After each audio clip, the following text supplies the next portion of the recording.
Hola, ¿cómo están? Soy el Padre Neri Maldi. Bienvenidos al programa Con la Fe y la Razón, tema de actualidad para jóvenes y adultos. Vamos hoy a dedicar este programa a comentar la segunda parte de la exhortación apostólica post-sinodal llamada Sacramentum Caritatis, el sacramento de la caridad, sacramento del amor, del Papa Benedicto XVI. De esta exhortación ya dedicamos un programa a ver la primera parte, así como una introducción. Y en resumidas cuentas, vamos a decir que es muy importante que los católicos, los cristianos, adoremos a Dios como Él quiere que lo adoremos, no inventándonos nosotros modos de dirigirnos a Él, sino dirigirnos como ya Él nos ha enseñado, como nos enseñó por los apóstoles que vieron a Cristo hacer actos litúrgicos en la última cena, y también como los apóstoles, guiados por el Espíritu Santo, fueron desarrollando esos ritos que fueron mantenidos en las primeras comunidades cristianas.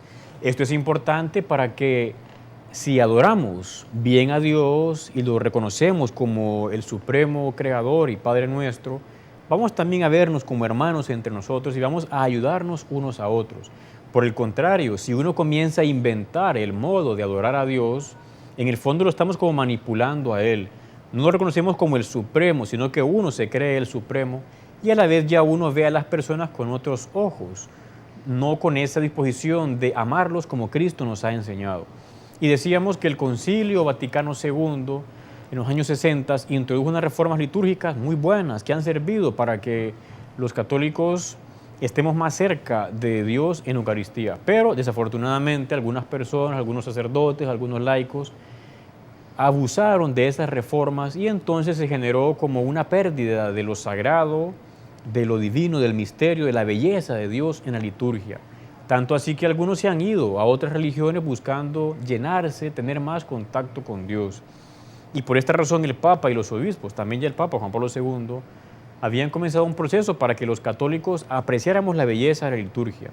Pues este documento Sacramentum Caritatis, tengo acá en mis manos unos extractos, viene a decirnos en tres partes, en primer lugar, qué debemos creer sobre la Eucaristía. Ya lo vimos hace algunos días. La Eucaristía es Cristo, aquí. No es un invento de la Iglesia. Cristo dejó la Eucaristía, dijo, yo estaré con vosotros todos los días hasta el final de los tiempos. ¿Cómo iba a estar? No solo de manera, diríamos, espiritual o de manera invisible, sino de manera concreta, sacramental en la Eucaristía. Él dejó eso, ahí está con su cuerpo y con su sangre. Pues ahora en esta segunda parte de este documento, Sacramentum Caritatis, Sacramento de la Caridad, se titula Eucaristía, misterio que se ha de celebrar. Y el Papa Benedicto nos indica cómo tenemos los católicos que participar, o los sacerdotes, celebrar la Eucaristía.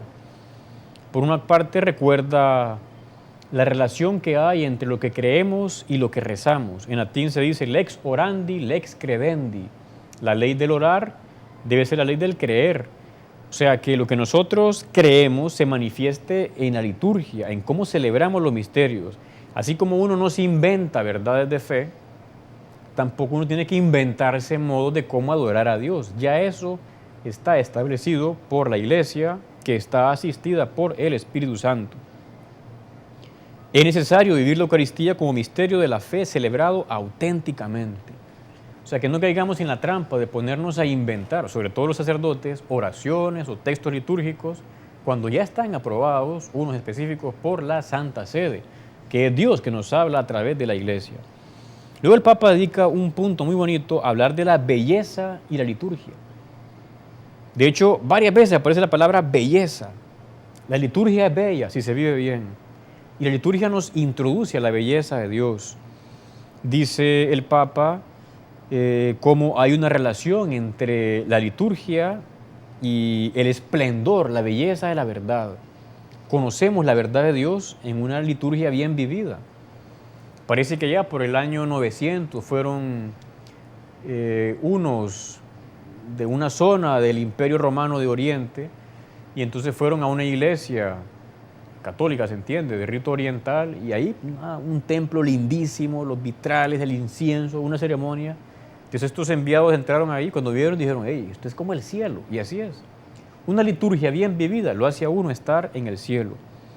Dice el Papa El modo en que nos llega nos fascina y nos cautiva, la verdad del amor de Dios en Cristo. O sea, uno también palpa el amor de Dios en una liturgia bien celebrada, donde no hay protagonismos humanos, sino más bien conectamos con lo divino, con lo sagrado. Dice, así como nosotros entrevemos o percibimos en la belleza y armonía del cosmos la grandeza de Dios, también en la liturgia podemos percibir la belleza de Dios, la belleza en la revelación de Dios en Jesucristo, el más bello de los hombres. Y esto nos lleva efectivamente a darnos cuenta del amor de Dios. Cuando uno está en una misa bien celebrada, uno siente ahí como que Dios lo arropa, lo abraza a uno se mete en el misterio divino. Dice el Papa, la liturgia, la belleza de la liturgia es parte de este misterio. Es expresión de la gloria de Dios y en cierto sentido un asomarse del cielo sobre la tierra. Cuando uno va a una misa bien celebrada, en una gran catedral o en un pueblecito, una iglesia pequeña, pero que todo se cuida bien, los ornamentos, las velas, los cantos, las lecturas, todo conforme, como dice acá, se abre el cielo, se asoma el cielo a la tierra.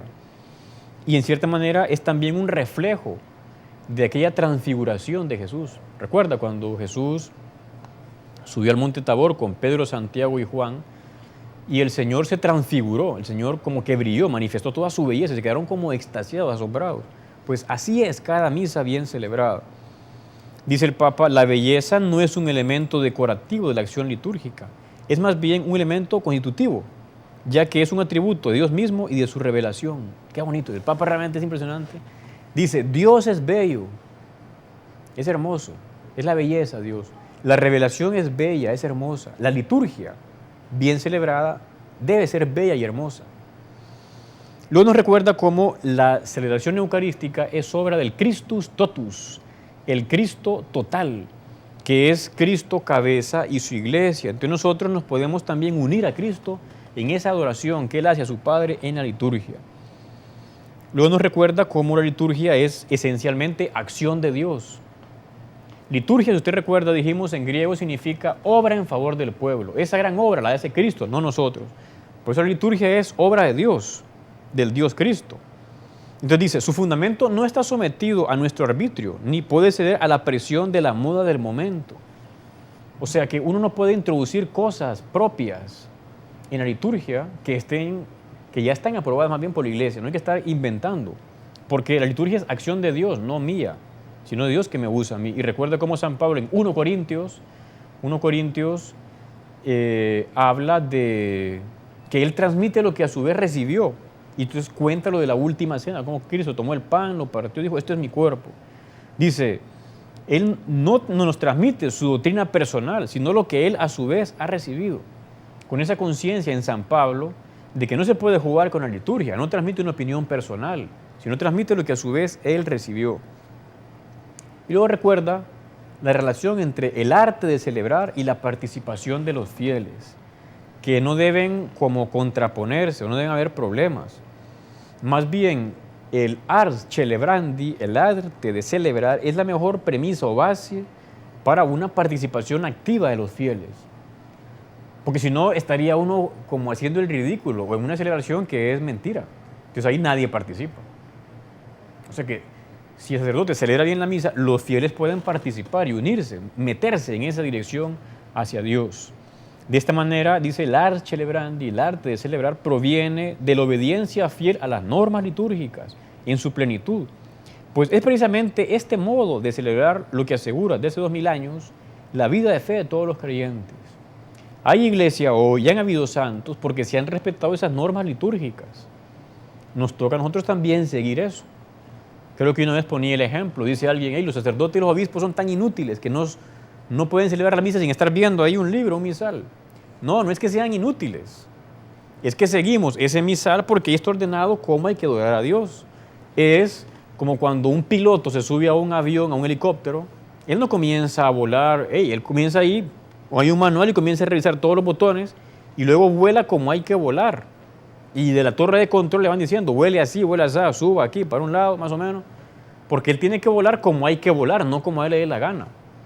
Uno no puede ir en el avión para todos lados moviéndose, para arriba, la gente va a chocar. Pues igual, un sacerdote no tiene que estar inventando un modo de celebrar la misa, ya está desordenado. Es acción de Dios, no mía, acción de la iglesia, de todo el cuerpo de Cristo, que es Cristo, cabeza, y su iglesia. Y nos recuerda cómo el liturgo por excelencia en cada diócesis es el obispo. El obispo tiene la misión de velar porque se viva bien la liturgia en su diócesis. Dice que haga el obispo que los presbíteros, los diáconos y los fieles comprendan cada vez mejor el sentido auténtico de los ritos y los textos litúrgicos. Y que sobre todo en la catedral el obispo celebre respetando todas las normas litúrgicas, de manera que la celebración de la misa del obispo en la catedral, dice, sea modelo para todas las iglesias de su territorio. Generalmente pasa así, que los obispos celebran correctamente, porque bueno, ellos tienen esa responsabilidad de manejar bien, pilotear bien, por así decir, esta gran nave o este gran misterio de la liturgia. Luego el Papa habla del respeto de los libros litúrgicos y la riqueza de los signos.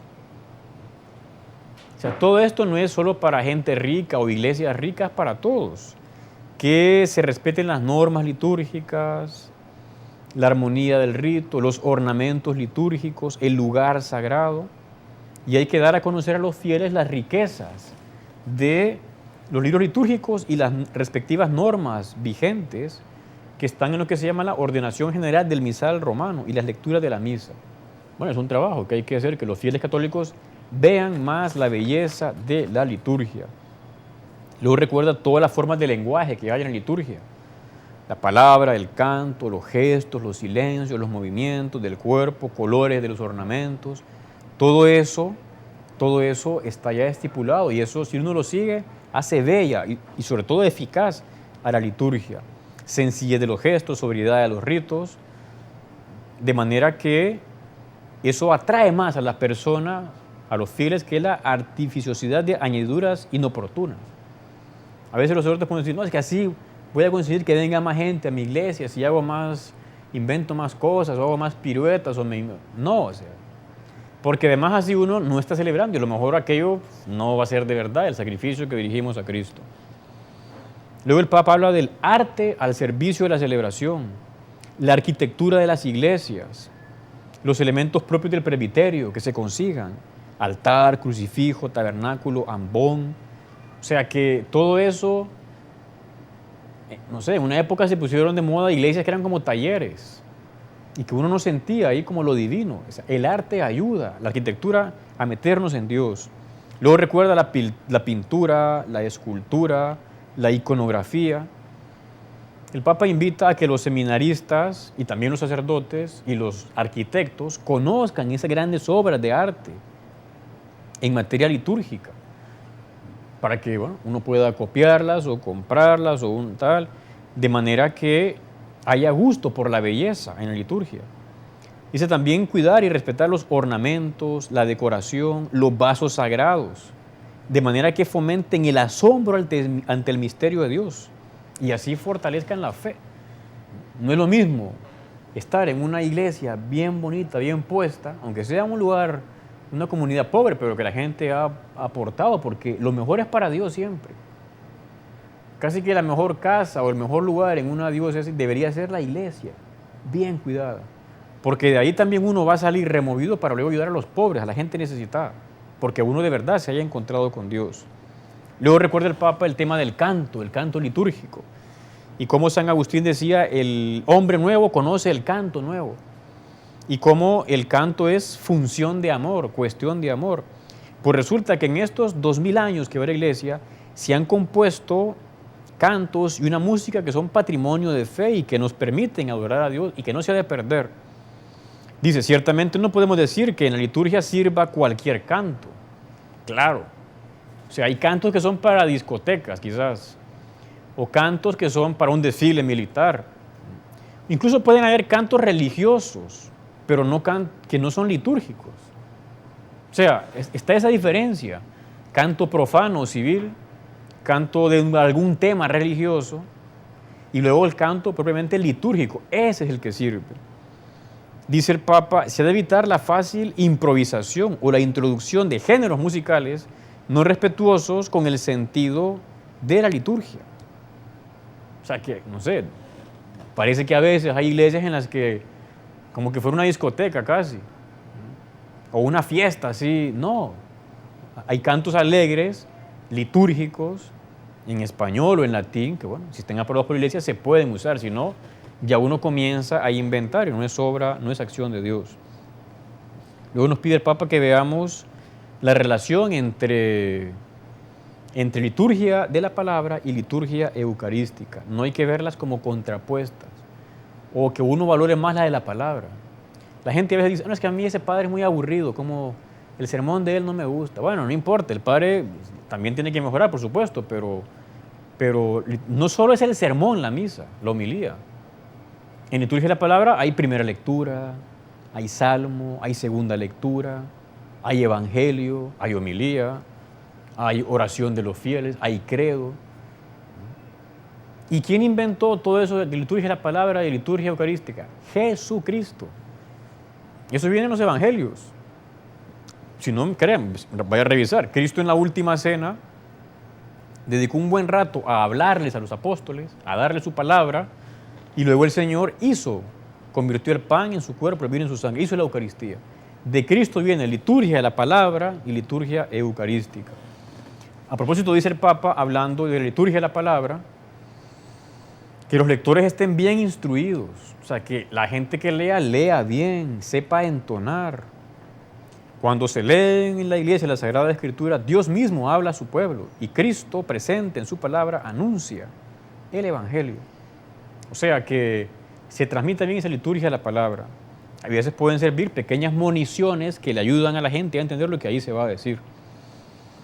Y, por supuesto, que se enseña a los fieles a meditar esa palabra, ya sea antes de la misa, después de la misa, leyendo la Escritura, la lección divina. La homilía, dice. La homilía es parte de la acción litúrgica. Se debe mejorar la calidad de la homilía, los sacerdotes.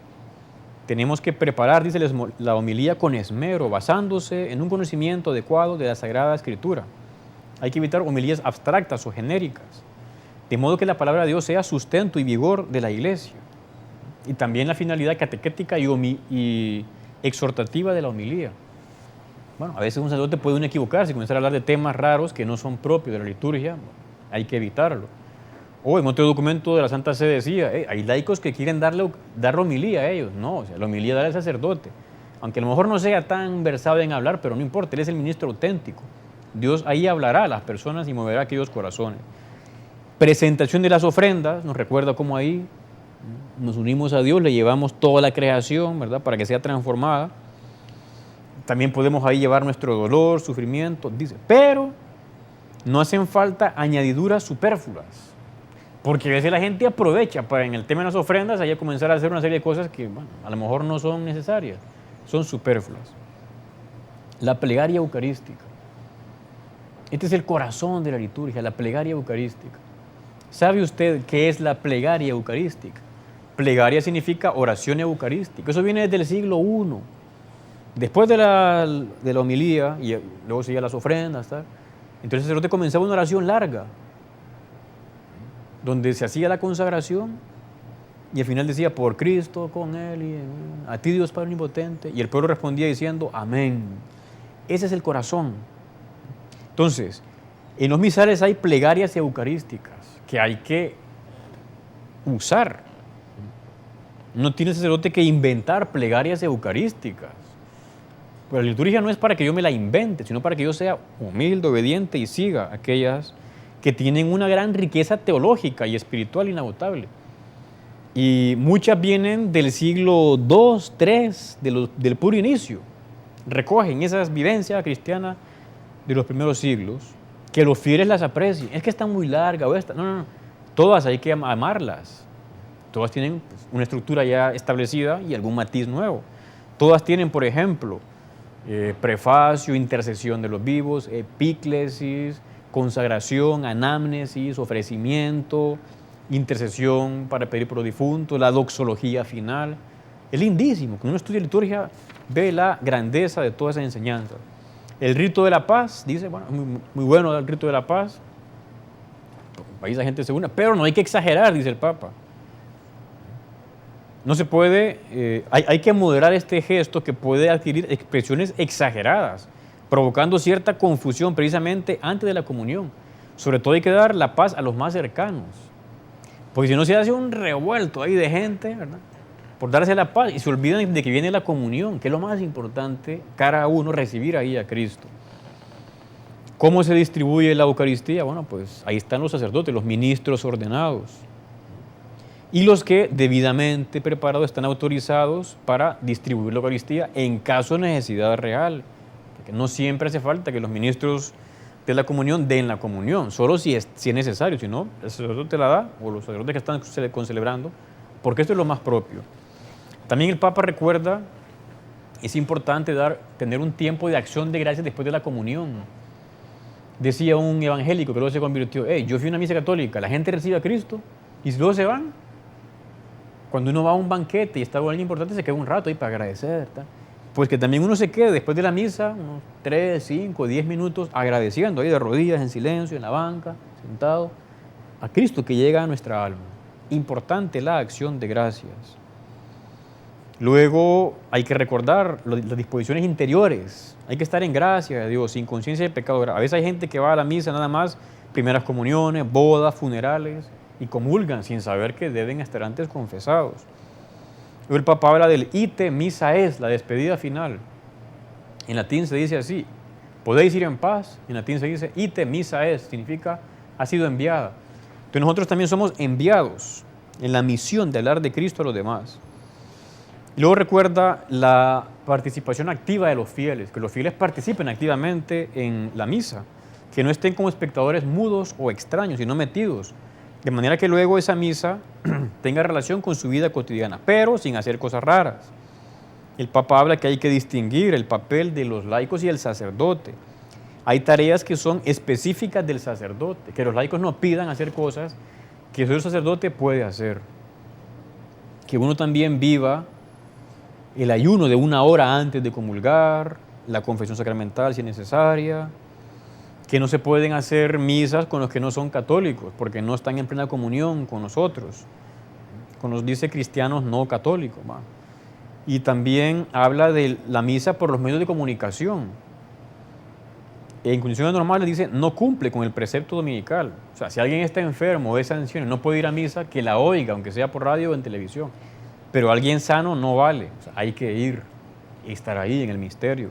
A los enfermos hay que ver cómo se les puede llevar la comunión, a los discapacitados mentales, bautizados y confirmados, pues también podían recibir la comunión, los que están en las cárceles. Luego habla del latín. Alguien me decía que la misa vuelve en latín ahora, no. Lo que el Papa está diciendo es que a veces, durante encuentros internacionales, cada vez más frecuentes, que se tenga la misa en latín. Pues ni modo, si, no sé, por ejemplo en la Jornada Mundial de los Jóvenes o de la Familia, ahí le llega gente que habla alemán, inglés, francés, italiano, español, chino, ruso, lenguas africanas. ¿En qué celebramos la misa? ¿En inglés? ¿En español? Dice el Papa, bueno, en latín.